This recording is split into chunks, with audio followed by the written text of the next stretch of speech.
नमस्ते। Kotak mutual fund के monthly presentation में आप सभी का स्वागत है। अगर हम ग्लोबल इकोनॉमी को देखें, Avinash, can you move to slide number 4? One more slide. अगर आप ग्लोबल इकोनॉमी को देखें तो वो ऑलमोस्ट वी शेप से रिकवर हो रही है और बड़ी तेजी से प्री कोविड लेवल के आसपास पहुंच रही है। इसका बहुत ज्यादा क्रेडिट गवर्नमेंट और सेंट्रल बैंक्स को दिया जा सकता है। उन्होंने बड़ी तेजी से पैसे प्रिंट किए और इकोनॉमी में डाले, और उस वजह से अगर आप देखें इस चार्ट के ऊपर एक सीधी लाइन की तरह अमेरिका का डेट और अमेरिका की फिस्कल डेफिसिट बढ़ रही है। यह जो मॉनेटरी और फिस्कल स्टिम्युलस सरकार और सेंट्रल बैंक ने दिया है, उसका सबसे ज्यादा बेनिफिट कंपनीज को मिल रहा है। एक के बाद एक कंट्रीज में अलग अलग तरह के कॉर्पोरेट जबरदस्त प्रॉफिट डिक्लेयर कर रहे हैं। एक और चीज जो बहुत ही अचरबी है वह यह है कि कोविड-19 के समय में भी कई लोग ऐसे हैं जिनकी सेविंग्स बढ़ी है, ना वो खर्चा कर पा रहे हैं ट्रैवल के ऊपर, एंटरटेनमेंट के ऊपर, खाने के ऊपर, और इसके लिए उनकी बचत बढ़ रही है। उस बचत को वो लोग स्टॉक मार्केट में या बिटकॉइन जैसे अतरंगी इन्वेस्टमेंट्स में लगा रहे हैं। दूसरी ओर ये भी देख रहे हैं कि जो यंग पॉपुलेशन है जिनको स्टिम्युलस का पैकेज मिल रहा है, वह पैसे खर्चे करने की जगह पे निवेश करने की सोच रहे हैं। ऐसा नहीं है कि ग्लोबल इकोनॉमी में सब कुछ ठीक ठाक है। Next slide please. महंगाई का दर धीरे धीरे बढ़ रहा है और उस वजह से पूरे विश्व की मार्केट में उथल पाथल है। ओवरऑल अगर महंगाई के दर को देखा जाए तो अभी भी रीजनेबल लेवल पे है, और आने वाले समय में महंगाई का दर कितना बढ़ता है उस वजह से यूएस फेड क्या 2023 से पहले ब्याज के दरों में बढ़ोतरी करेगी, इसके ऊपर सारी विश्व की मार्केट का दारोमदार रहेगा। भारत की इकोनॉमी को अगर देखें तो हेडलाइंस एक के बाद एक बढ़िया आ रही है। जीएसटी कलेक्शन 1 लाख करोड़ से ज्यादा 5 महीनों से चल रहा है। गाड़ियों के लिए वेटिंग पीरियड 6-6 महीने का है। अनएम्प्लॉयमेंट रेट गिर के अब प्री कोविड लेवल के आसपास पहुंच गई है। मैन्युफैक्चरिंग एंड सर्विस पीएमआई अभी भी एक्सपेंशनरी मोड के ऊपर है।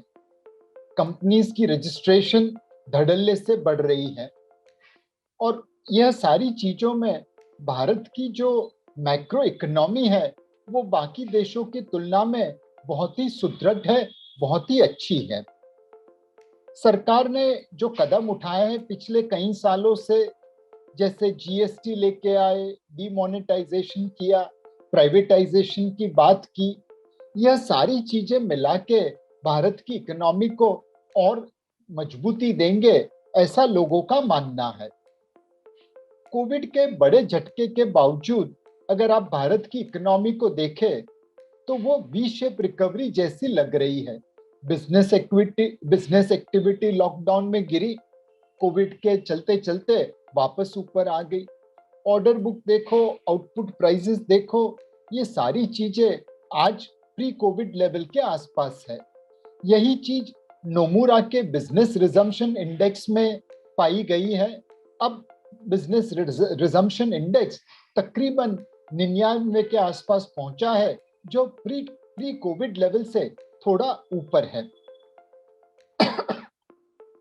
आने वाले समय में जो production linked incentive scheme Bharat सरकार ने अनाउंस की है, उससे इकोनॉमी को एक रफ्तार मिलेगी, ऐसा निष्णांतों का मानना है। हाउसिंग यह एक और सेक्टर है जो आने वाले समय में ग्रोथ की रफ्तार तेज करेगा। ब्याज के दरों में भारी कटौती हुई है, अफोर्डेबिलिटी लेवल भी हाउसिंग में काफी रीजनेबल हो चुका है। यह सारी चीजें मिला के मुझे लगता है कि पीएलआई स्कीम और हाउसिंग, ये दोनों मिला के भारत की ग्रोथ में सोने पे सुहागा कर देंगे। इसके साथ साथ सरकार ने इस बजट में इंफ्रास्ट्रक्चर स्पेंडिंग के ऊपर भी काफी पैसा लगाया है। अगर ये सारी चीजें मिलके चले तो भारत की ग्रोथ आने वाले समय में दुनिया में सबसे सर्वाधिक होगी, ऐसा निष्णांतों का मानना है। ऐसा नहीं है कि मार्केट में कोई रिस्क नहीं है, रिस्क और रिटर्न दोनों हमेशा साथ साथ चलते हैं। सबसे पहला रिस्क आज भी कोविड-19 का है और सितंबर से लेके फरवरी तक कोविड-19 के केसेस गिर रहे थे, बट फरवरी के मध्य से लेके कोविड-19 केसेस वापस बढ़ने लगे हैं। अगर ये कोविड-19 केसेस बढ़ते रहे और हमें लॉकडाउन लगाना पड़े तो अनडाउटेबली इकोनॉमी और मार्केट दोनों के लिए ये नेगेटिव साबित होगा। हमें पहले जैसा ही ध्यान रख के कोविड-19 को डिफीट करना है। महंगाई के दर अब रिजर्व बैंक ऑफ इंडिया की कंफर्ट लेवल के आसपास जरूर आ रहे हैं, बट ऑयल में जिस तरह से बढ़ोतरी हुई है वह महंगाई के दर को वापस ऊपर खींच सकती है। दूसरी जो चीज आरबीआई के कंज्यूमर सर्वे में दिख रही है, उसमें कंज्यूमर कॉन्फिडेंस अभी भी कोविड-19 के लेवल से नीचे है। एक और रिस्क जो हमारी इकोनॉमी को सबसे बड़ा है वो एम्प्लॉयमेंट का है। जैसा मैंने पहले बताया, अब अनएम्प्लॉयमेंट गिर के प्री कोविड लेवल पे पहुंच गई है, बट लोगों को नौकरियां जरूर मिलने लगी है। क्या उनको पहले जैसी इनकम या सैलरी मिल रही है, यह कहना मुश्किल है। सो बेरोजगारी कम जरूर हुई है, लेकिन आमदनी कितनी बढ़ी है वो हमें देखना अभी बाकी है। अगर इक्विटी मार्केट्स को हम देखें तो हमारी मार्केट में पैसों की भरमार चालू है। फॉरेन पोर्टफोलियो इन्वेस्टर्स ने पिछले 12 महीनों में तकरीबन $27 बिलियन का निवेश किया है। रिटेल इन्वेस्टर्स ने भी मोटा मोटा उसके आसपास ही निवेश किया है। रिटेल और एफपीआई की बाइंग ने पूरी मार्केट को धड़ल्ले से ऊपर कर दिया है। मोर इम्पोर्टेंटली अगर आप देखें तो Nifty mid cap, Nifty small cap अब सारे पॉजिटिव रिटर्न देने लगे हैं across last 1 year, 3 year, 5 year, 7 year and 10 year period. Nifty small cap हालांकि 3 साल के लिए मार्जिनली नेगेटिव है, बट उसको अगर छोड़े तो overall returns Nifty mid cap और स्मॉल कैप में काफी रीजनेबल है। अगर हम कैलेंडर ईयर 2021 को देखें तो जो सेक्टर्स कैलेंडर ईयर 2020 में चले थे, जैसे फार्मा हुआ, एफएमसीजी हुआ, मीडिया हुआ, वो सेक्टर्स अब थोड़ा आराम कर रहे हैं। और जो सेक्टर्स कैलेंडर ईयर 2020 में नहीं चले थे वह तेजी से भाग रहे हैं। Metals, real estate, PSU banks, energy, ये सारे सेक्टर इस कैलेंडर ईयर में पॉजिटिव रिटर्न दे रहे हैं। पिछले साल की तरह इस साल भी स्मॉल एंड मिड कैप ने लार्ज कैप को आउट परफॉर्म किया है। आपको याद होगा कि पिछले कुछ समय से हम कह रहे हैं कि आप marginally small and mid cap में ओवरवेट रहिए और लार्ज कैप में मार्जिनली अंडरवेट रहिए। मोर इम्पोर्टेंटली कंपनी के जो तिमाही नतीजे आए हैं वो बहुत ही अच्छे आए हैं। निफ्टी 50 कंपनीज की प्रॉफिट उम्मीद दिसंबर क्वार्टर में 7% ग्रोथ की थी। एक्चुअल नंबर 3 गुना ज्यादा 22% आया। 193 कंपनीज के जो रिजल्ट आए थे उनमें प्रॉफिट ग्रोथ की उम्मीद 17% थी। एक्चुअल प्रॉफिट ग्रोथ दुगना होके 32% आया है। अगर हम सिग्निफिकेंट टर्न अराउंड देखें प्रॉफिटेबिलिटी में तो PSU banks, cement companies, auto and automobiles and metals, इन सेक्टरों में काफी जोर से प्रॉफिटेबिलिटी का ग्रोथ हुआ है। निफ्टी की अर्निंग्स को इस वजह से काफी बढ़ावा मिला है। एफआई 2021 में निफ्टी अर्निंग तकरीबन 500 रुपए के आसपास थी। एफआई 2022 में उम्मीद है कि वह बढ़ के 685 रुपए पहुंचेगी और उसके बाद वाले साल में यह तकरीबन 800 रुपए के आसपास पहुंचेगी। अगर हम निफ्टी को ट्रेलिंग बेसिस पे देखें तो 500 रुपए की अर्निंग पे निफ्टी थोड़ा कम महंगा लगता है, कम अर्निंग्स लगता है। बट उसी चीज को अगर हम 800 रुपए की अर्निंग पे FY23 पे लेके जाए तो वही चीज अपने आप सस्ती लगती है। वैल्यूएशन के हिसाब से हमारा कॉल है कि इस वक्त मार्केट में इक्वल वेट, न्यूट्रल वेट रहना चाहिए। हालांकि मोमेंटम मार्केट का थोड़ा पॉजिटिव है। अगर हम market cap to GDP ratio को देखें तो वो 100% के ऊपर आ गया है। 2008 में जब मार्केट कैप टू जीडीपी 100% के ऊपर गया था, उसके बाद एक जबरदस्त करेक्शन आया था। इस वक्त हमें लगता है कि despite market going to 100% of GDP, it is still reasonably priced because global market cap to GDP तकरीबन 122% के आसपास है। 2008 में global market cap to GDP ratio अपने लेवल के आसपास था, अब वो प्रीमियम पे है। इसलिए हमें लगता है कि इक्विटी आज भी फेयरली वैल्यूड है। प्राइस टू अर्निंग पे देखें तो एक साल के average price to earning Nifty का 18 के आसपास रहता है, इस वक्त 21 के आसपास है। और जिस तरह से प्रॉफिटेबिलिटी ग्रोथ धुआंधार हो रही है, ऐसे लगता है कि ये अभी भी रीजनेबली प्राइस्ड है। प्राइस टू बुक में मार्केट तकरीबन 2.7%, 2.7 times price to book trade होती थी। आज की तारीख में 3% के 3 टाइम्स के आसपास ट्रेड हो रही है। Market cap to GDP ratio, P ratio, PV ratio, ये सारी चीज अगर आप देखें तो मार्केट वैल्यूएशन अभी भी फेयर वैल्यू लगता है। यह चार्ट को ध्यान से देखिए, इसमें हमने अलग अलग सेक्टर के आज के वैल्यूएशन वीज़ा-विज़ उनके पिछली 10 साल एवरेज वैल्यूएशन के साथ कंपेयर किया है। Automobiles, energy, cement, consumer discretionary, technology, industrials, ये सारे अपनी हिस्टोरिकल एवरेज से प्रीमियम पे ट्रेड हो रहे हैं, जबकि मेटल्स, यूटिलिटीज, यह अपनी हिस्टोरिकल एवरेज से डिस्काउंट पे ट्रेड हो रहे हैं। प्राइवेट बैंक्स में भी वो अपनी हिस्टोरिकल एवरेज से प्रीमियम पे ट्रेड हो रहे हैं और पब्लिक सेक्टर बैंक्स अपनी हिस्टोरिकल एवरेज से डिस्काउंट पे ट्रेड हो रहे हैं। इसी वैल्यूएशन को अगर आगे लेके जाए तो यह पिछले 5 क्वार्टर की प्रॉफिटेबिलिटी के नंबर्स हैं। दिसंबर 20 क्वार्टर में निफ्टी 500 कंपनीज ने 2,10,000 करोड़ का प्रॉफिट डिक्लेयर किया। सितंबर में यही प्रॉफिट 1,76,000 करोड़ था, जून में 32,000 करोड़ था और मार्च में 53,000 करोड़ था। अगर इन 4 क्वार्टर की हम लोग एवरेज निकाले तो ट्रेलिंग 12 मंथ प्रॉफिट बनता है 4,72,000 करोड़ और फरवरी का मार्केट कैप काउंट करे तो पी रेशो 40 के आसपास दिखता है। बट अगर हम दिसंबर के प्रॉफिट को एन्युअलाइज करें 2,10,000 करोड़ से 8,40,000 करोड़, तो यही पी रेशो गिर के 22.5 का हो जाता है।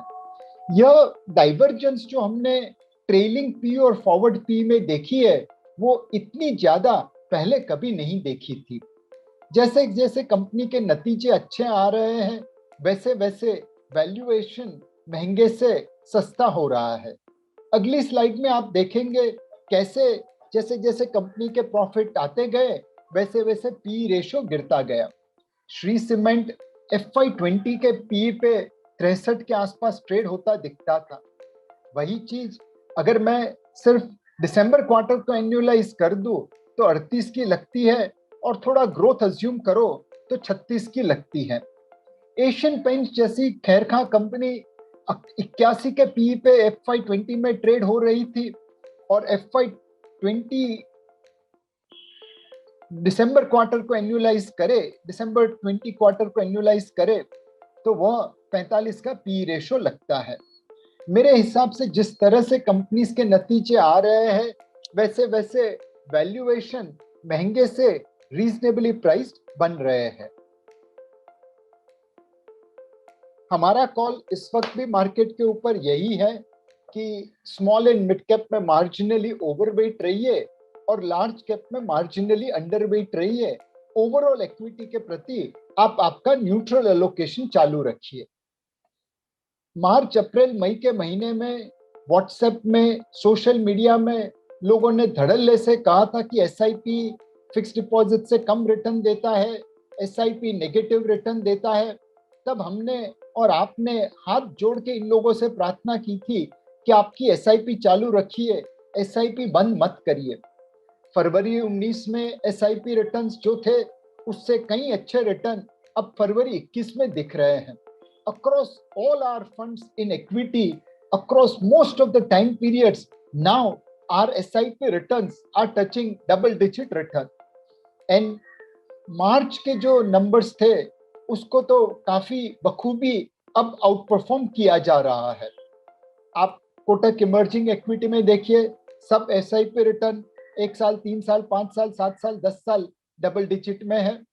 नेक्स्ट, अगर आप कोटक टैक्स सेवर को देखें, जिसे हर्षा बड़ी बखूबी चलाता है, सारे समय काल में 1, 3, 5, 7, 10 टीपीएफ को हमने कहीं पीछे छोड़ दिया, स्मॉल सेविंग्स को कहीं पीछे छोड़ दिया, पब्लिक प्रोविडेंट फंड को पीछे छोड़ दिया।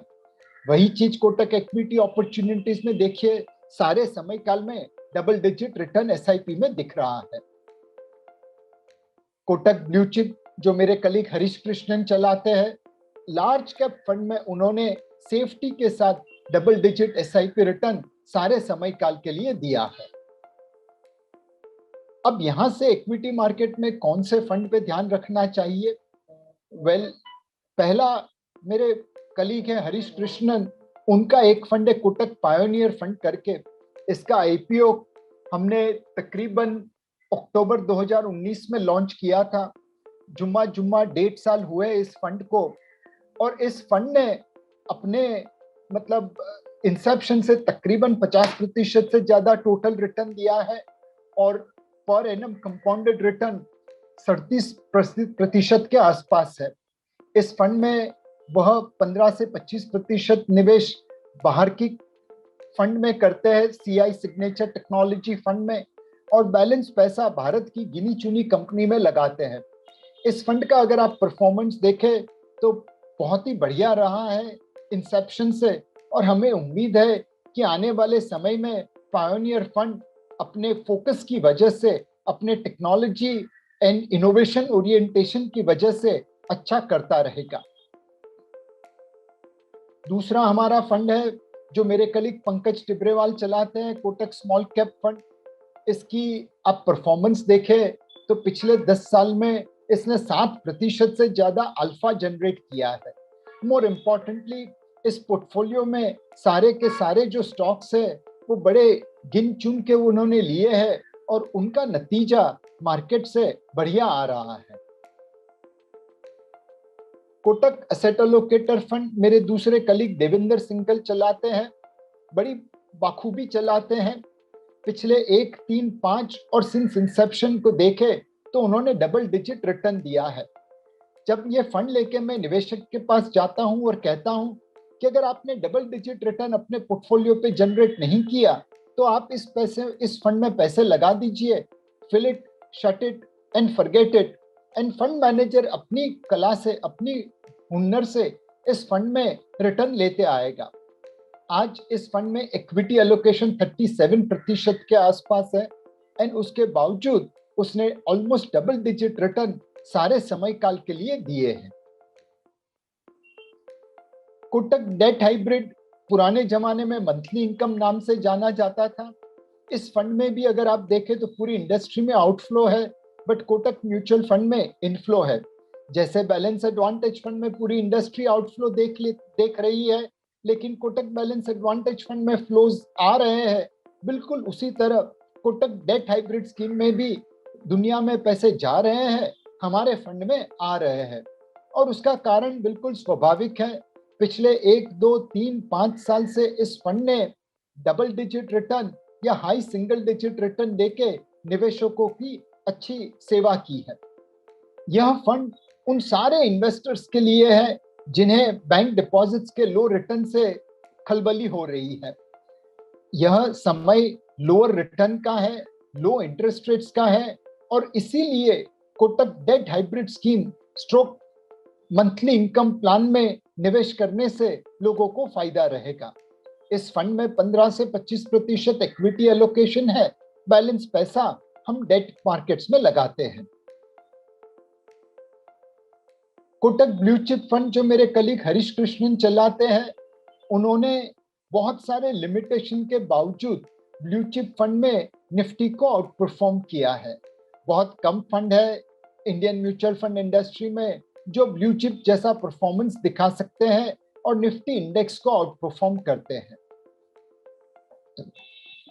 यह बात हुई इक्विटी की। अब सोने में भारी गिरावट देखी गई है। एक गिरावट इंपोर्ट ड्यूटी कट की वजह से हुई है, वहां पे इंपोर्ट ड्यूटी 12.5% से 10% हो गई, तो एक करेक्शन आ गया। हमें लगता है इस समय गोल्ड में निवेश करने के लिए उचित है।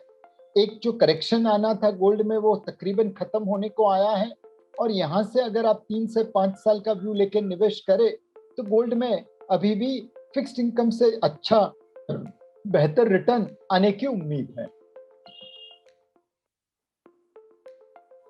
एक अब काफी मीडिया में आर्टिकल चलते हैं कि फंड मैनेजर्स अल्फा जनरेट नहीं कर रहे हैं और इसलिए उनके फंड में निवेश नहीं करना चाहिए।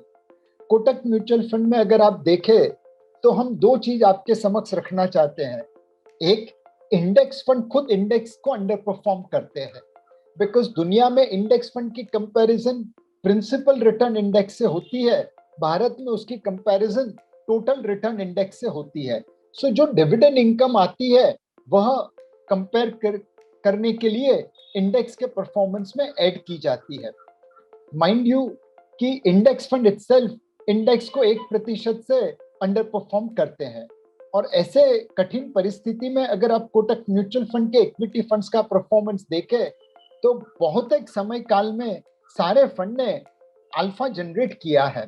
पिछले एक साल में अल्फा जनरेशन थोड़ा कम हुआ है कुछ फंडों में, बट हमारी उम्मीद यही है कि आने वाले समय में ये फंड वापस पॉजिटिव अल्फा देना चालू कर देंगे, जैसा उन्होंने पिछले 3, 5, 7 और 10 सालों में किया है।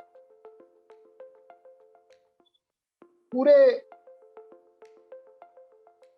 चार्ट में अगर आप देखें तो कुछ ऐसे समय है, गो टू प्रीवियस चार्ट, कुछ ऐसे पीरियड्स है जहां पे फंड का रिटर्न थोड़ा अपने बेंचमार्क से कम रहा है। Otherwise by and large we have delivered outperformance over benchmark. कई लोग ये कहते हैं कि बॉटम से स्टॉक मार्केट उछला लेकिन म्यूचुअल फंड नहीं उछले। वो सरासर गलत बात है।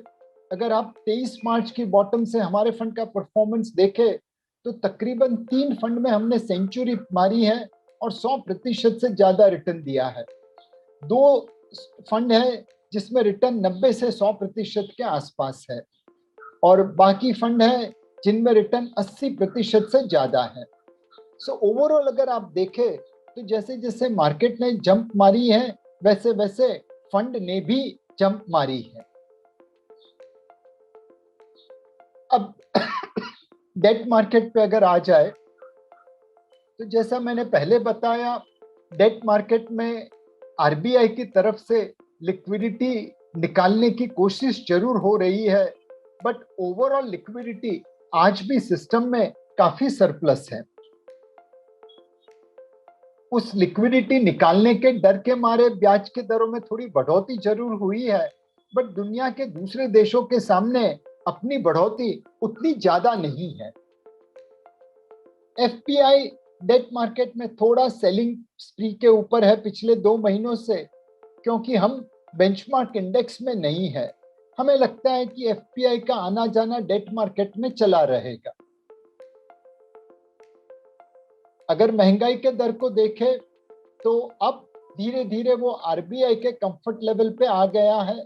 कोर सीपीआई 4% के आसपास है, और सॉरी हेडलाइन सीपीआई 4% के आसपास है, और कोर सीपीआई तकरीबन 5-5.5% के आसपास दिख रहा है। रिजर्व बैंक ऑफ इंडिया बखूबी ओपन मार्केट ऑपरेशन करके मार्केट की लिक्विडिटी और मार्केट की एपैथी फॉर गवर्नमेंट सिक्योरिटीज दोनों को इन्फ्लुएंस कर रही है।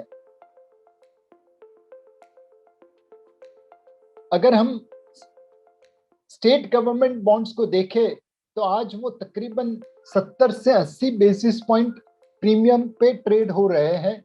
उनका स्प्रेड 70 से 80 बेसिस पॉइंट के आसपास है, जो काफी अच्छा है। यील्ड कर्व भी थोड़ा स्ट्रेच लग रहा है, स्टीप लग रहा है, तो मिड लेवल के फंड में निवेश करना डेट मार्केट के निवेशक के लिए उचित रहेगा। कॉर्पोरेट बॉन्ड के स्प्रेड्स भी अपने हिस्टोरिकल लेवल से थोड़े ऊपर लग रहे हैं, तो वहां पे भी कैरी की गुंजाइश काफी है। इस स्लाइड को ध्यान से समझने की कोशिश करिएगा। थोड़ा मुश्किल जरूर है, बट मैं कोशिश करूंगा कि आप इसको समझ पाए।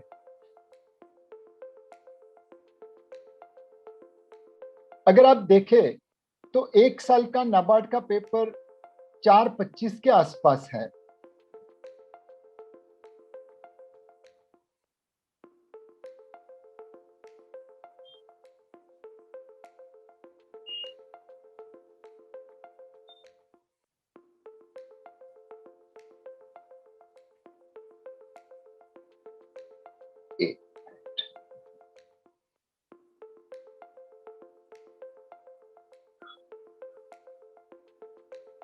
सो 1 साल का नाबार्ड पेपर 4.25 के आसपास है। 2 साल का पेपर 505 है, 3 साल का पेपर 560 है और 10 साल का पेपर 715 है। अब अगर आप 1 साल के पेपर में निवेश करें तो 1 साल के बाद आपको 4.25% रिटर्न ही छूटेगा। अगर आप 10 साल के पेपर में निवेश करें तो 1 साल की कूपन इनकम 715 आएगी, जो 4.25 के सामने 2.9% ज्यादा है। अब ब्याज के दरों में 51 बेसिस पॉइंट की बढ़ोतरी हो, तब जाके आपका 1 साल का पेपर होल्डिंग और 10 साल के पेपर होल्डिंग का रिटर्न 4.25% के आसपास होगा। दैट मीन्स अगर 10 साल के नाबार्ड पेपर में ब्याज की दरें बढ़ती बढ़ती 7.15 से लेके 7.66 तक हो जाए, तब भी आपके 1 साल के पेपर में कोई आपके ओवरऑल पोर्टफोलियो रिटर्न में 10 साल का पेपर हो या 1 साल का पेपर हो, कोई फर्क नहीं पड़ेगा।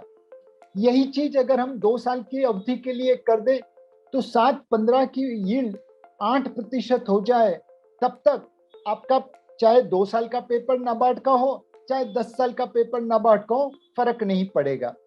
और 3 साल के लिए वो रेशो 8.18% हो रहा है।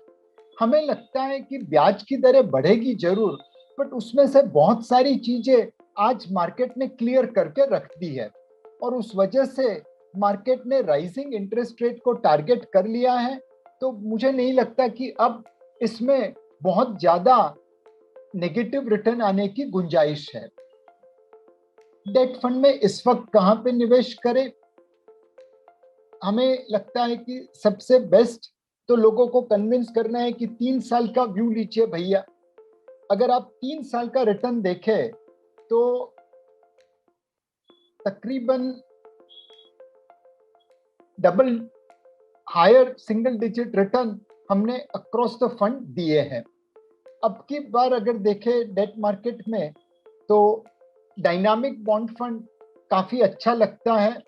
पिछले कई सालों से उसने कंसिस्टेंट परफॉर्मेंस किया है और डायनामिक बॉन्ड फंड में 3 साल की अवधि से निवेश करने में डेट मार्केट इन्वेस्टर्स को अच्छा रहेगा। दूसरा फंड हमारा मीडियम टर्म फंड है। उस फंड में निवेश करना चाहिए बिकॉज उसमें अगर आप पेपर की क्वालिटी देखिए तो वो ज्यादातर तो AAA रेटेड के आसपास है। ड्यूरेशन या मेच्योरिटी 4 साल के आसपास है। सो ड्यूरेशन ठीक ठाक है, क्रेडिट क्वालिटी ठीक ठाक है और कैरी तकरीबन 7% के आसपास मिल रही है। सो मेरे हिसाब से मीडियम टर्म प्लान में लोग निवेश कर सकते हैं। अगर बाकी किसी को अगर देखना है तो हमारे बाकी के जो फंड है जैसे लो ड्यूरेशन हुआ, क्रेडिट रिस्क हुआ, मीडियम टर्म हुआ, ये सारे फंड में आप निवेश की शॉर्ट टर्म व्यू से कर सकते हैं।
Mutual fund investments are subject to market risks. Read all scheme-related documents carefully.